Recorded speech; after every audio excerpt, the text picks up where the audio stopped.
There comes a moment in your life when you realize the chaos has gotten quieter, not because the other person changed, but because you did. You did not confront, you did not expose, you did not demand accountability. Yet something shifted.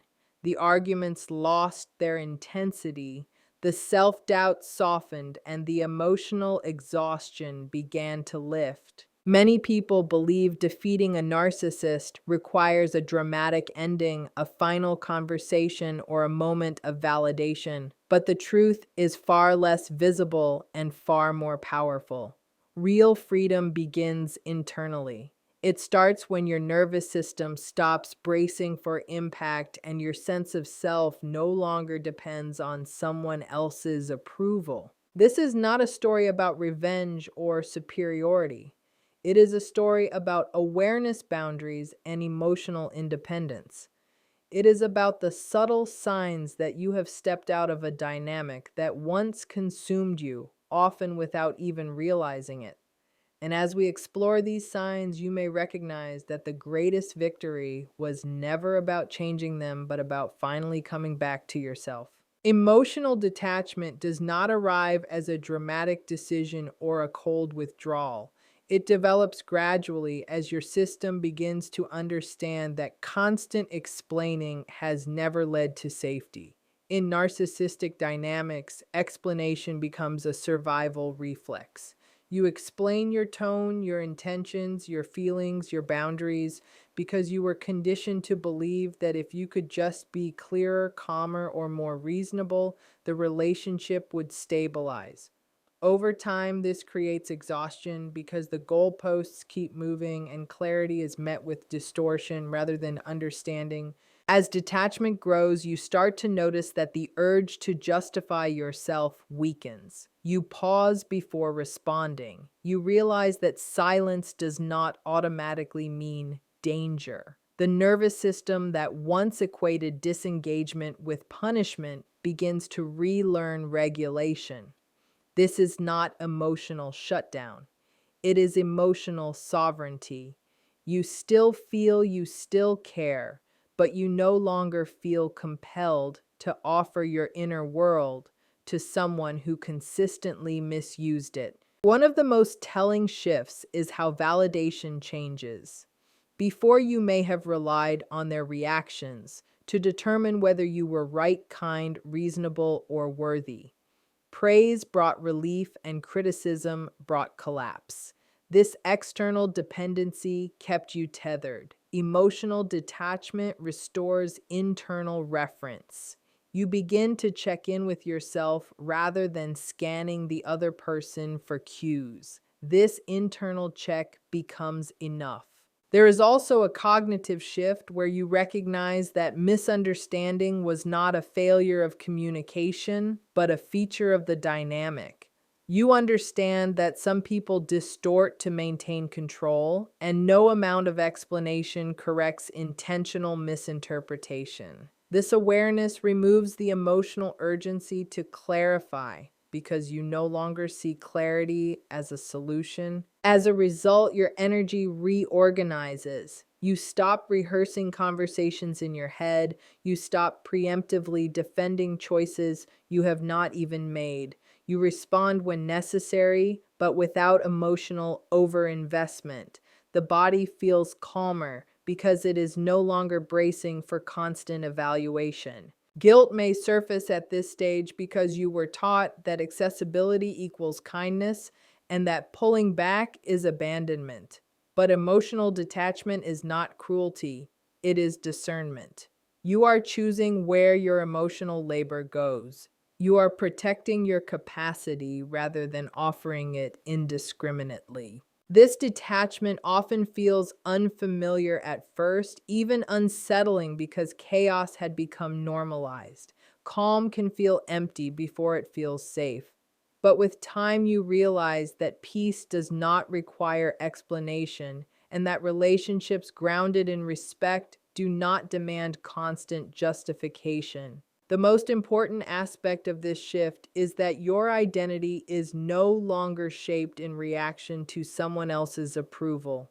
You are no longer organizing your behavior around being understood by someone invested in misunderstanding you, and that quiet internal distance changes everything without needing permission, without needing explanation, without needing to prove anything at all. When reactions begin to disappear, it is not because the behavior stopped or suddenly became harmless. It is because your internal system no longer takes the bait. Narcissistic dynamics are sustained through emotional activation. Every provocation is designed to pull you back into engagement, whether through anger, confusion, defensiveness, or the need to correct the record. In the past, reacting felt automatic because your nervous system was trained to respond quickly in order to reduce tension or prevent escalation. At one time, silence may have felt dangerous. Not responding felt like inviting punishment, withdrawal, or chaos. So you reacted not because you wanted conflict, but because reaction felt like self-protection. Over time, however, you begin to notice that reacting never actually resolved anything. It only prolonged the cycle and drained you. When this awareness integrates into your body, not just your intellect, something shifts. You start to recognize provocation almost immediately.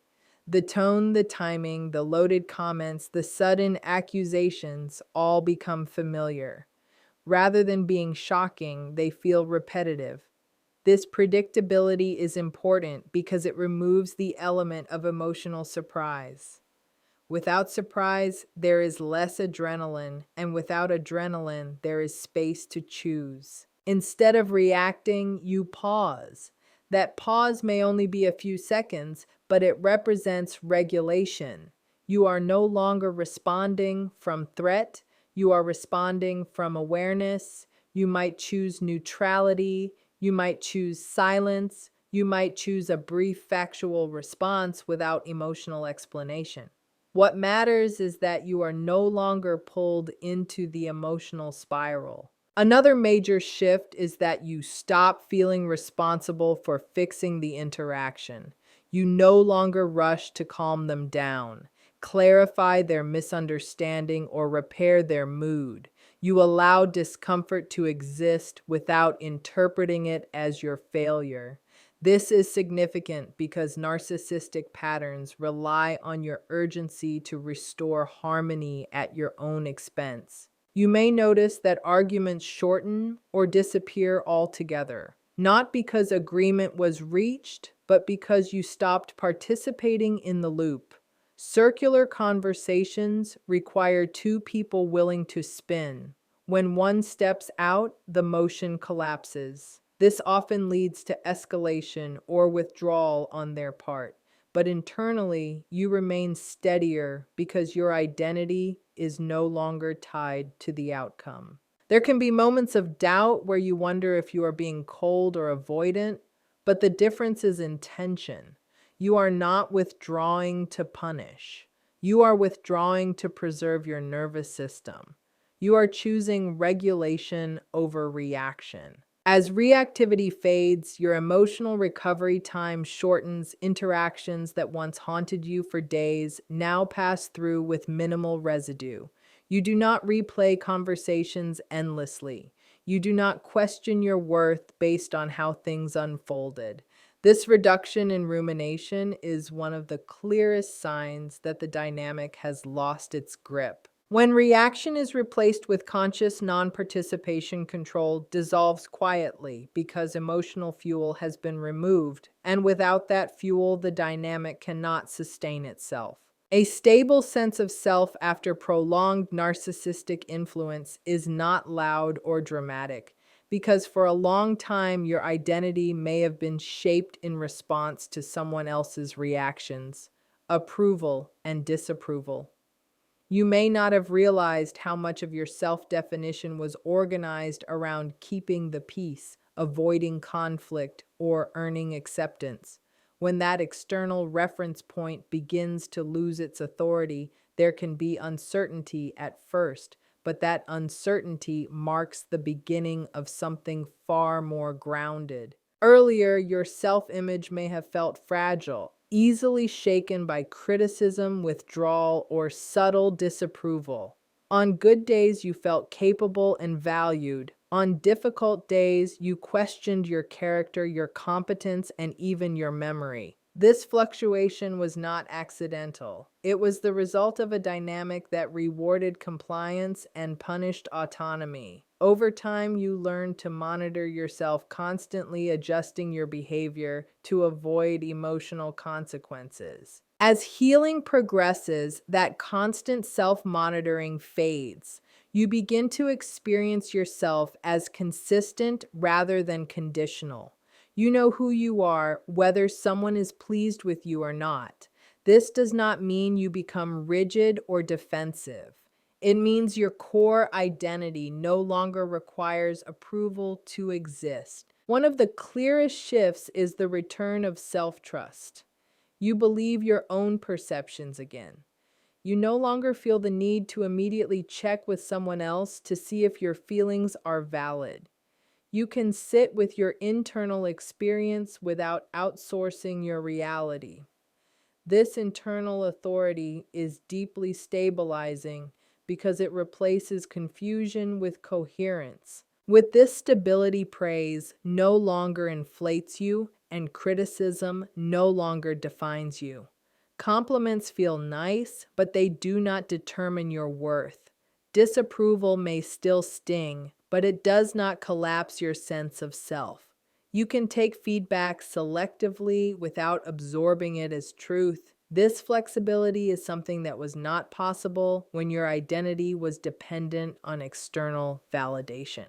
Decision-making also changes. You are no longer calculating every choice based on how it will be received.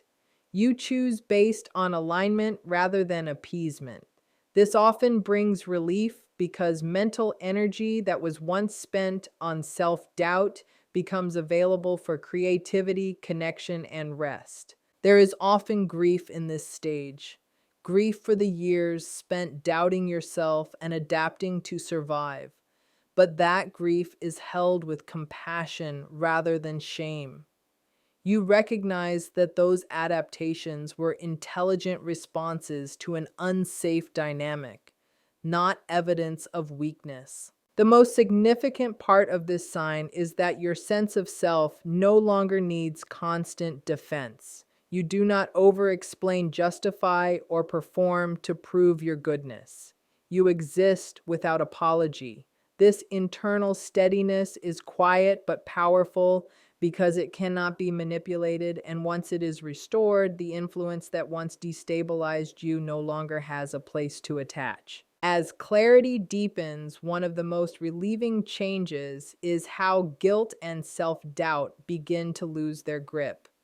In narcissistic dynamics, guilt is often used as a tool rather than a response to actual harm. You may have been made to feel responsible for another person's emotions, reactions, and disappointments, even when you acted with care. Over time, this creates a chronic sense of fault where you are constantly scanning for what you did wrong or how you could have handled things better. When manipulation becomes visible, that guilt starts to unravel. You begin to see how blame was repeatedly redirected toward you and how accountability was avoided. You recognize that apologies were demanded without repair and that your empathy was used to excuse behavior that was never addressed. This awareness is stabilizing because it brings accuracy back into the picture. You are no longer operating from a distorted narrative where you are always the problem. Self-doubt also diminishes as you stop interpreting emotional chaos as evidence of your inadequacy. You may realize that no matter how thoughtful, patient, or accommodating you were, the outcome remained the same because the dynamic was not based on mutual respect. This understanding removes the endless internal questioning because there is nothing left to solve or fix. At first, guilt may still arise automatically, especially when you assert boundaries or choose distance. This is conditioning, not truth. You were trained to associate self protection with selfishness. When clarity is present, you can notice the guilt without letting it dictate your behavior. You allow it to pass without obeying it. This ability to tolerate guilt without self abandonment is a major sign of healing. Another important shift is how you relate to responsibility. You begin to separate healthy accountability from toxic self-blame.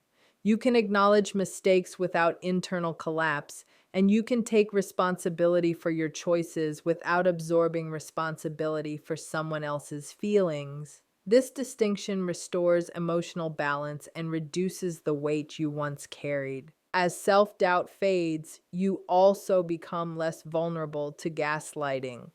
You trust your memory, your perceptions, and your emotional responses. You may still reflect and self-assess, but it is no longer driven by fear of being wrong or unworthy. It is grounded in self-respect. What makes this change so profound is that it frees your mind from constant rumination. You are no longer replaying conversations trying to identify the moment you failed. The mental noise quiets because misplaced guilt has been released. And in that quiet, a more compassionate and accurate understanding of yourself takes root, allowing you to move forward without carrying blame that never belonged to you. When boundaries begin to feel natural rather than frightening, it signals a deep internal shift because for a long time, boundaries may have felt dangerous. In narcissistic dynamics, asserting limits often led to punishment, withdrawal, or escalation. So your nervous system learned that self-protection came at a cost. As a result, you may have over-explained, compromised, or abandoned your needs to maintain a sense of safety. What changes in this stage is not just behavior, but belief. You no longer see boundaries as something that requires permission. You understand that boundaries are not negotiations or threats. They are information about what you will and will not participate in. This understanding removes the urgency to justify yourself. You do not feel the need to convince someone that your limits are reasonable because you no longer measure their validity by someone else's approval. Earlier, setting a boundary may have been followed by waves of anxiety, guilt, or second guessing. You worried about being perceived as selfish, cold, or unkind. Now those reactions are weaker or absent. You recognize that discomfort in others does not automatically mean you did something wrong. You allow people to have their feelings without absorbing responsibility for them. This emotional separation is what makes boundaries sustainable. Another important change is consistency. You no longer set a boundary and then dismantle it to avoid conflict. You follow through calmly and quietly. This consistency is not rigid or punitive. It is grounded in self-respect. You are not trying to control the other person's behavior. You are simply controlling your own access and availability. There is also a noticeable shift in how you communicate. You say less but mean more. You are not drawn into long explanations or debates about your needs. You understand that someone who respects you does not require extensive reasoning, and someone who does not will not be convinced by it. This clarity saves enormous emotional energy. As boundaries become integrated, you may notice changes in your relationships. Some connections strengthen because they adapt to mutual respect. Others fade or become strained because they were built on access rather than care. This can bring grief, but it also brings relief. You are no longer maintaining relationships at the expense of your well-being. Boundaries also begin to extend inward. You stop pushing yourself to tolerate what feels harmful. You listen to your body and your emotional responses without overriding them. This internal boundary is just as important as external ones because it reinforces self-trust. What makes this sign so significant is that boundaries no longer feel like acts of rebellion or self-defense. They feel like expressions of alignment. You are not guarding yourself against attack. You are organizing your life around what supports your stability and growth. And when boundaries feel this natural, the dynamic that once thrived on your compliance loses its influence because access is no longer automatic. It is intentional, and that changes everything.